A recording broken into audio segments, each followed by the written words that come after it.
একদিন মহারাজ যুধিষ্ঠির ভগবান শ্রীকৃষ্ণকে জিজ্ঞাসা করলেন, হে প্রভু, শ্রাবণ মাসের শুক্লপক্ষে একাদশীর নাম কি, তা কৃপা করে আমাকে বলুন। শ্রীকৃষ্ণ বললেন, হে মহারাজ, এখন আমি সেই পবিত্রবত মাহাত্ম্য বর্ণনা করছি, মনোযোগ দিয়ে তা শ্রবণ করুন। যা শোনা মাত্র বাজপেয়ী যজ্ঞের ফল লাভ হয়। প্রাচীনকালে দাপর যুগে শুরুতে মহিষজির নামে এক বিখ্যাত রাজা ছিলেন। তিনি মহাস্পতি নগরে রাজত্ব করতেন, কিন্তু দুঃখের বিষয় এই যে তার মনে বিন্দুমাত্র সুখ শান্তি ছিল না, কেননা তিনি ছিলেন অপুত্র। তাই পুত্রহীন ইহলোকে পরলোকে কোথাও সুখ হয় না। এর উপর চিন্তা করতে করতে বহুদিন কেটে গেল, কিন্তু তবু পুত্রমুখ দর্শন রাজা বঞ্চিত রইলেন। নিজেকে অত্যন্ত দুর্ভাগ্য মনে করে রাজা চিত্তাগ্রস্ত হলেন। প্রজাদের সামনে গিয়ে বলতে লাগলেন, হে প্রজাবৃন্দ, তোমরা শুনো, আমি এই জন্মে তো কোনো পাপ কাজ করিনি, অন্যায়ভাবে আমার রাজকোষ বৃদ্ধি করিনি, ব্রাহ্মণ বা দেবতাদের সম্পদ কখনো গ্রহণ করিনি, উপলভ্য প্রজাদের পুত্রের মতো পালন করেছি, ধর্ম অনুযায়ী পৃথিবী শাসন করেছি, দুষ্টুদের যথা অনুসারে দণ্ড দিয়েছি, সজন্য ব্যক্তিকে যথাযোগ্য সম্মান করতে কখনো অবহেলা করিনি। তাই হে ব্রাহ্মণগণ, এই প্রকারে ধর্মপদ অবলম্বক কথা সত্ত্বেও কেন আমার পুত্র লাভ হলো না, তা আপনার কৃপা করে অনুসন্ধান করুন। রাজার এই প্রকার কাতর অতি শ্রবণে ব্যক্তিত্ব রাজভক্ত পুরোহিত ও ব্রাহ্মণগণ রাজা মঙ্গলের জন্য গভীর বনে চিন্তারজ্ঞ মুনি ঋষির কাছে যেতে মনস্থ করলেন। বনের মধ্যে ঋষিদের আশ্রমে দেখতে দেখতে তারা এক মুনির সন্ধান পেলেন। তিনি দীর্ঘায়ু ও নিরগ্র নিরাহারে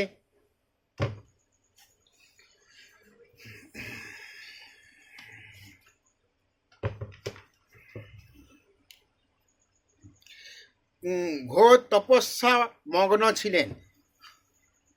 সর্বশাস্ত্রে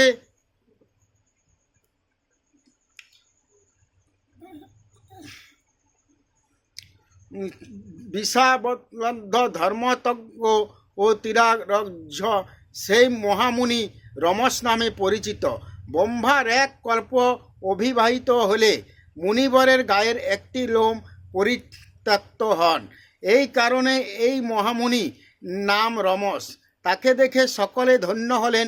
তারা পরস্পর বলতে লাগলেন, হে আমাদের বহু জন্মের সৌভাগ্যের ফলে আজ আপনার এই মুনিবরের সাক্ষাৎ লাভ করলাম। তারপর ঋষিদের তাদের সম্বন্ধ করে বললেন, কি কারণে আপনারা এখানে এসেছেন এবং কেন বা আমার এত প্রশংসা করছো, তা স্পষ্ট করে বলুন। আপনাদের যাতে মঙ্গল হয় আমি নিশ্চয় তার চেষ্টা করব। ব্রাহ্মণের বললেন, হে ঋষিবর, আপনারা যে উদ্দেশ্য এখানে এসেছি আপনি তা কৃপা করে শুনুন। পৃথিবী আপনার মতো শ্রেষ্ঠ ব্যক্তি আর কোথাও নেই।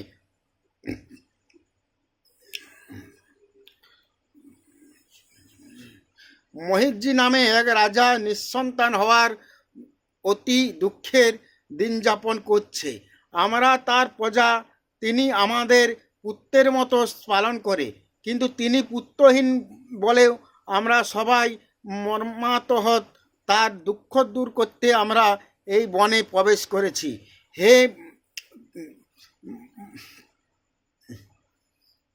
ব্রাহ্মণ শ্রেষ্ঠ রাজা, যাতে পুত্রের মুখ দর্শন করতে পারেন, কৃপা করে তার কোনো উপযুক্ত আমাদের বলুন। তাদের কথা শুনে মুনিবর ধ্যানমগ্ন হলেন। কিছু সময় পরে রাজা পূর্বজন্মে বৃত্তান্ত বলতে লাগলেন। এই রাজা কথা করবার জন্য তিনি এক গ্রাম থেকে অন্য গ্রামে যাতায়াত করতেন।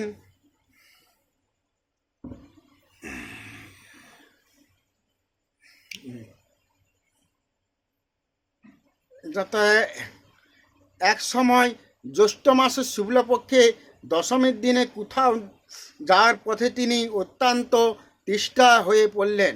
গ্রাম প্রান্তে একটি জলাশয় তিনি দেখতে পান, সেখানে জলপানের জন্য যান। একটি গাভী ও তার বাছুর সেখানে জলপান করছিলেন।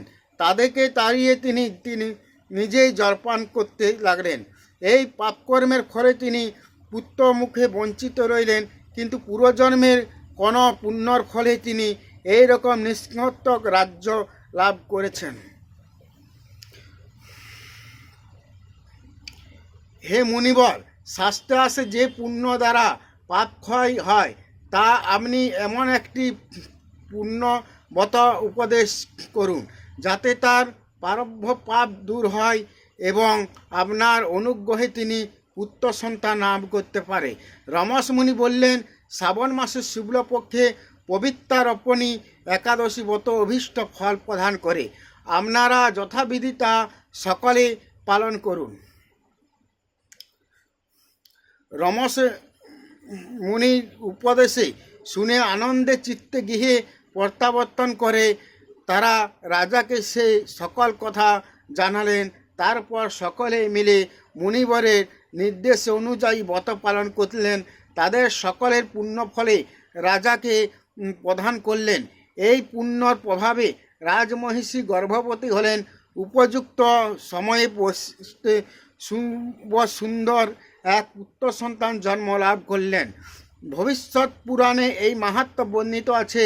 এই ব্রত মাহাত্ম্য যিনি পাঠ বা শ্রবণ করেন, তিনি সমস্ত পাপ থেকে মুক্ত হবেন এবং পুত্র সুখ ভোগ করে অবশেষে বিদ্যমানে প্রাপ্ত হবেন।